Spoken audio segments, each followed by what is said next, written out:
All right, here we go. Hour number 2 of the Coors Lights CSU Basketball Coaches Show live at the Beach House Grill at Old Town Fort Collins. Great crowd on hand for this inaugural program of the season. We have 12 coming your way as we culminate coming up in March. Tim Miles joining us. That's quite the intro. Yeah, you like that? That's an intense deal right there. You got the deep voice guy, like the monster truck guy, yeah. and all the call-in stuff, and then the deep music.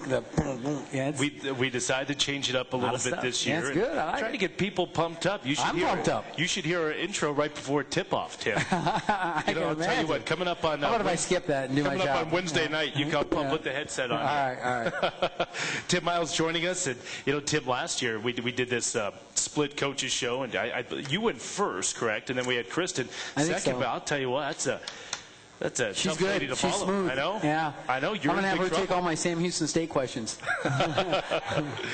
Colorado State coming into the game on Wednesday night with Drake at 2-1. Let's go back to that DU game, because I know there's a lot of people that don't catch our pregame conversations and maybe didn't hear the postgame. But 77-66, the Rams got the win against DU. What is that? About 11 days ago. Yeah, a long time ago. It seems like a long time ago. But kind of give us some general comments from that game, because I know it's always good to go on the road and beat a good team in their own building. Well, yeah, they'd had the 6th longest winning streak in the country or whatever it was, and I thought our guys went in there, and you always know that Denver is going, under Joe Scott especially, is going to have a run where they just kind of make you look silly, and you just don't know when that's going to be. Well, it start the game. They blitz us 11-2, and we just weren't. It takes a while to get to the flow and the rhythm of that offense and that matchup defense. And I thought once we got squared away and put Pierce Horning in the game, then we were fine. Yeah. And everything went well after that. Yeah, Pierce scored 7 straight when you guys were down 11-2 to make it 11-9. You would add another bucket for a 9-0 run, and just like that early deficit was gone in that game. I think it was then squared away till about 24 all, and then we started pulling away after that. Yeah, and you guys never relinquished the lead in the second half. And again, as you said, you knew you were going to get runs, but what we talked about on the pregame show this past week is that it was a different guy that was stepping up with the big shots when you needed them. Yeah, it was, Pierce, as you mentioned with that early run. Travis Franklin and Andy Ogaday had a nice runs also in the first half. And then in the second half, I thought that Andy was pretty good, and Franklin was good all night. Travis Franklin was good all night. And then Wes had back-to-back three-pointers when they had, I think, back-to-back three-pointers. And then Jesse Carr was really good at the last stretch of the game. Yeah, Travis Franklin, for a 6'7" kid, he gets that ball around the elbow, around 15 feet. And there's nobody in the country can stay in front.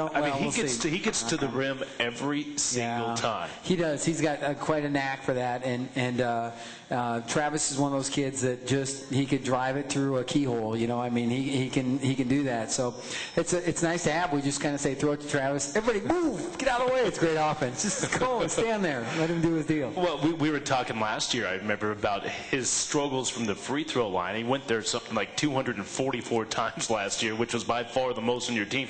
Only hit 55%, and you had made the comments that, hey, he doesn't shoot from outside 2 feet. Yeah, so he'd be 13 feet out of his range when he's at the foul line, and we've said that about Travis a lot, and it's really true. He doesn't really have a perimeter game, and that's too bad for him in his future.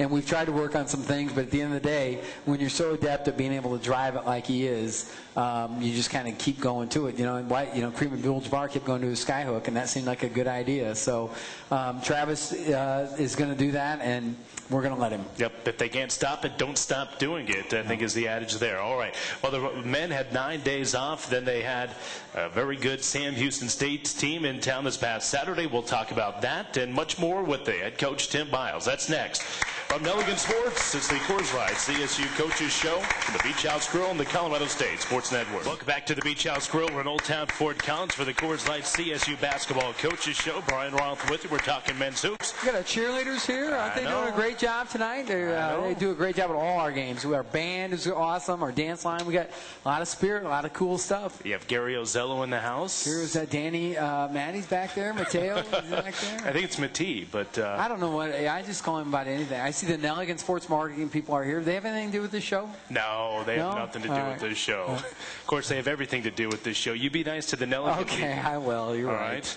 They're the ones that sign my paycheck. Yeah, how about this guy? Just I tell you. He's good. He's good. We love him.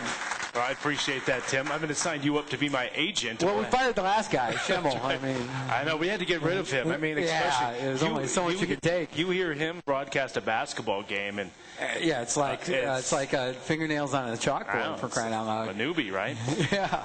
Well, the Rams had Sam Houston State coming up this past Saturday. It was a 92-81 loss for CSU. But going into the game, you understood what kind of team that you guys were facing. That I know maybe fans out there that looked at the name and said, well, CSU should win that. But that is a darn good basketball program. Yeah, I kept saying to Kelly Lyle in the Colorado one that our schedule's undervalued. It's running under the radar. We have a tougher schedule than people realize and recognize.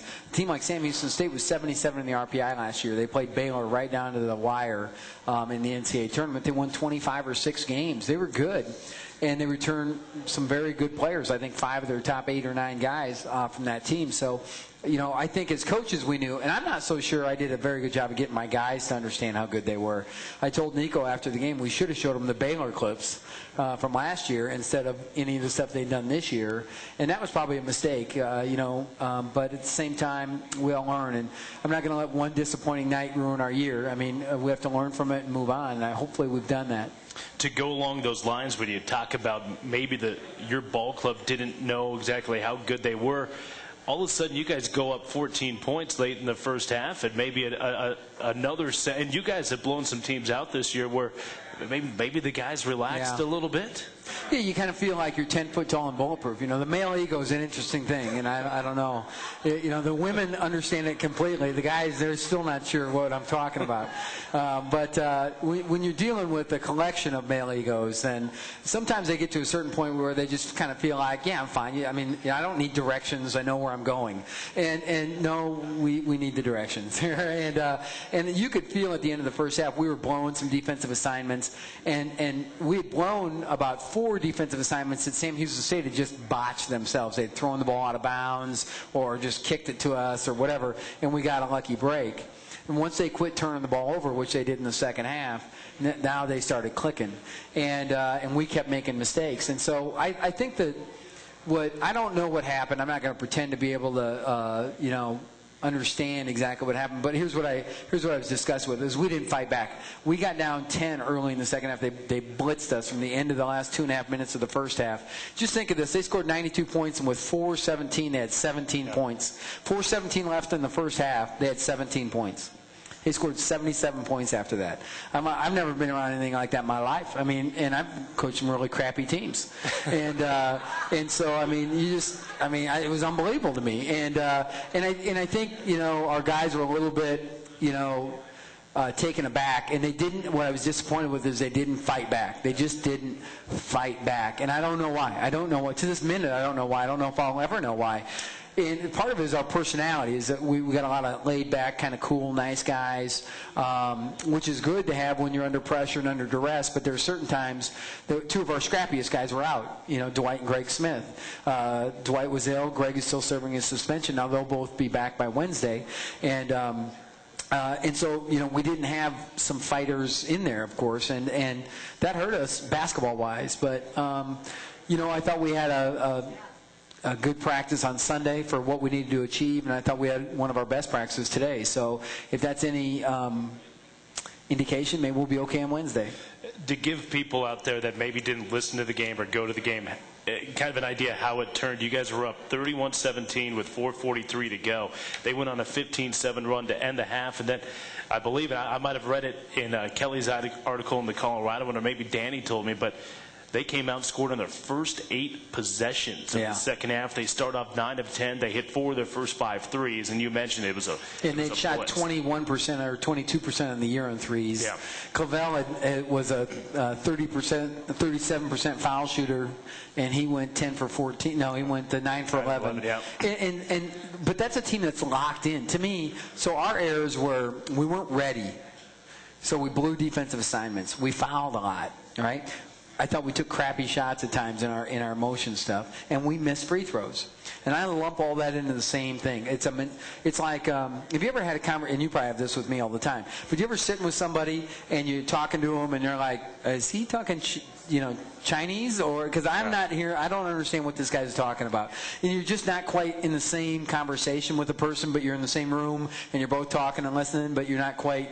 Like, I've walked out of it like, what just happened? Did I understand what that guy said? And that's kind of the way we were. We just kind of didn't know what to do about the problem. We didn't quite know how to solve it.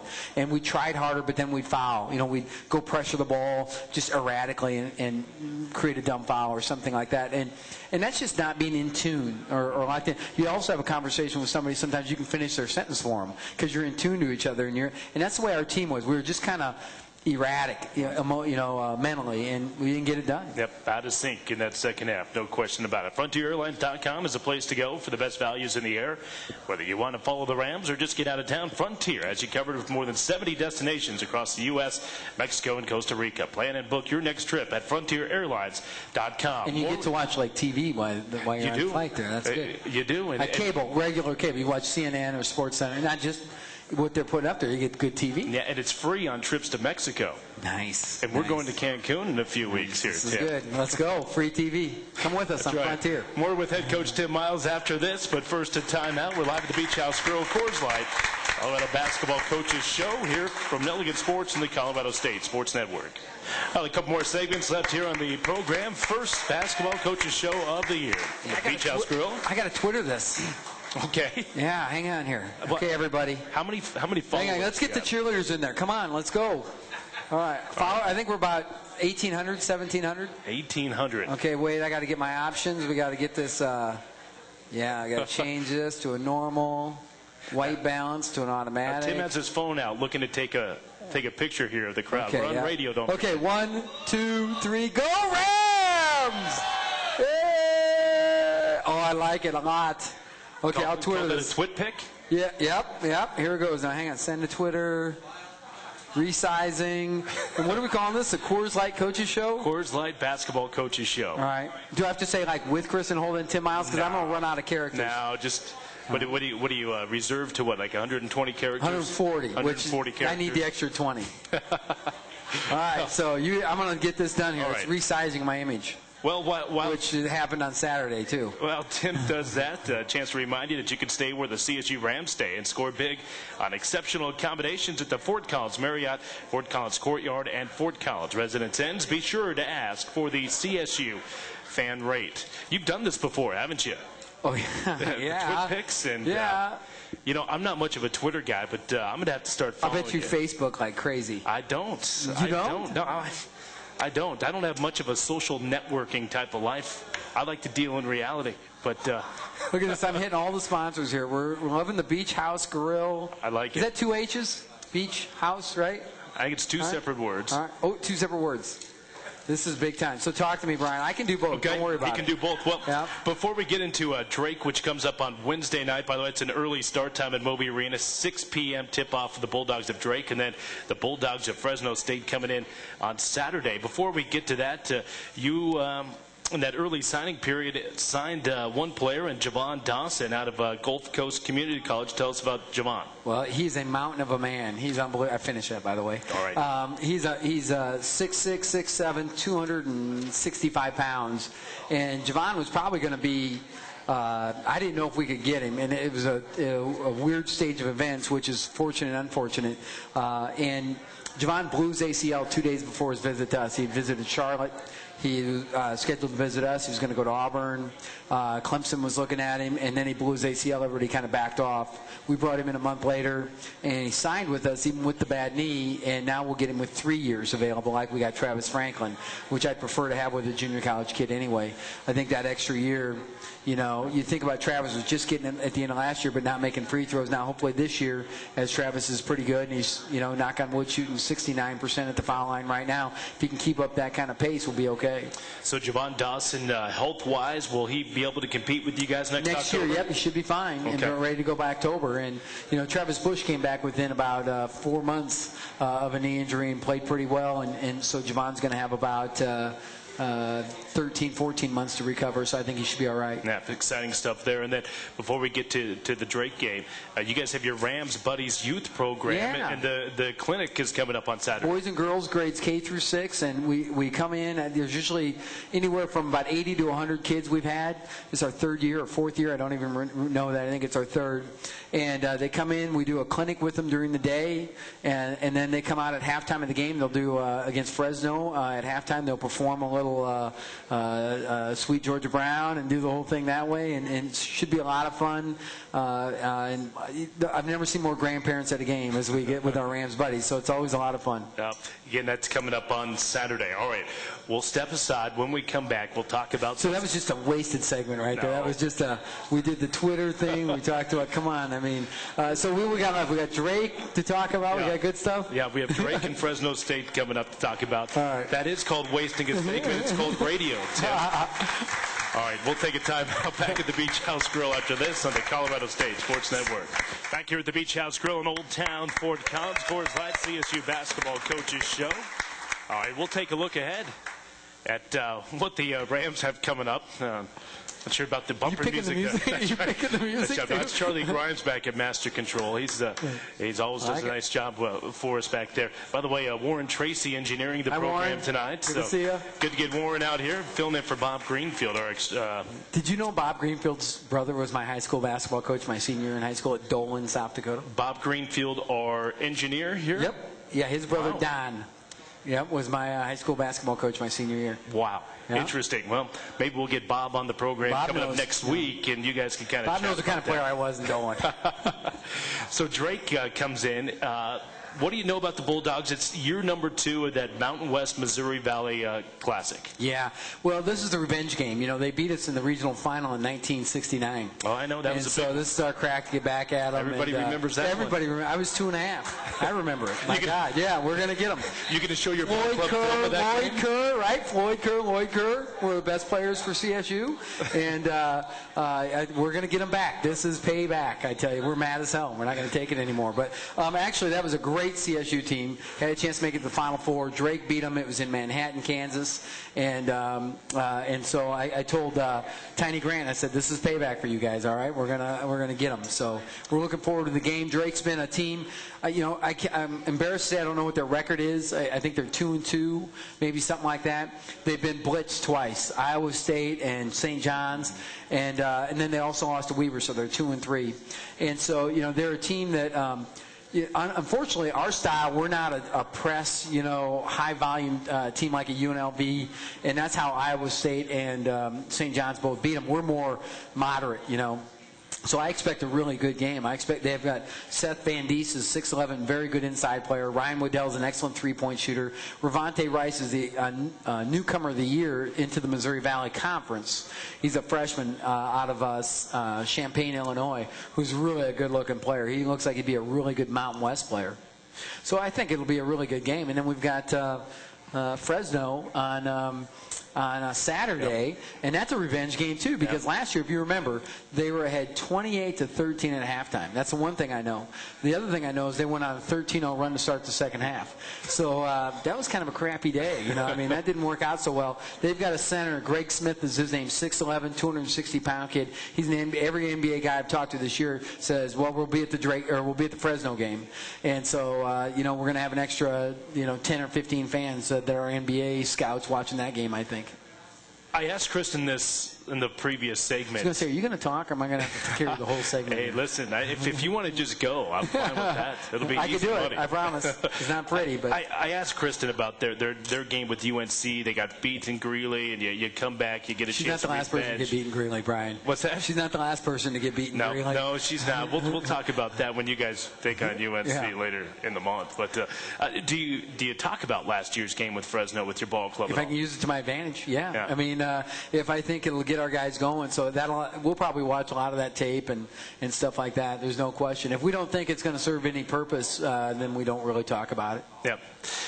You mentioned a better crowd. Students are going to be back, and I know they have been huge for it. And listen, the 2,500 that came out to Moby Arena the other night were outstanding. And keep coming We out. didn't give him a heck of a lot to cheer about. No, you didn't. But there was a void there. There was a palpable void left by the students being out on. Yeah, the students are great. I mean, first of all, the great part about being in college, you don't go home and answer to anybody. I mean, so you go act like a jackrabbit at a high school game. Mom and dad are waiting for you. You got to deal with that. You go to a college game, they might know, they might not know, they don't know where you're at. It's that kind of freedom thing that you might screw it up for a while and then figure it out. But at the same time, they bring a different level of energy, a different level. Like a husband goes to a game.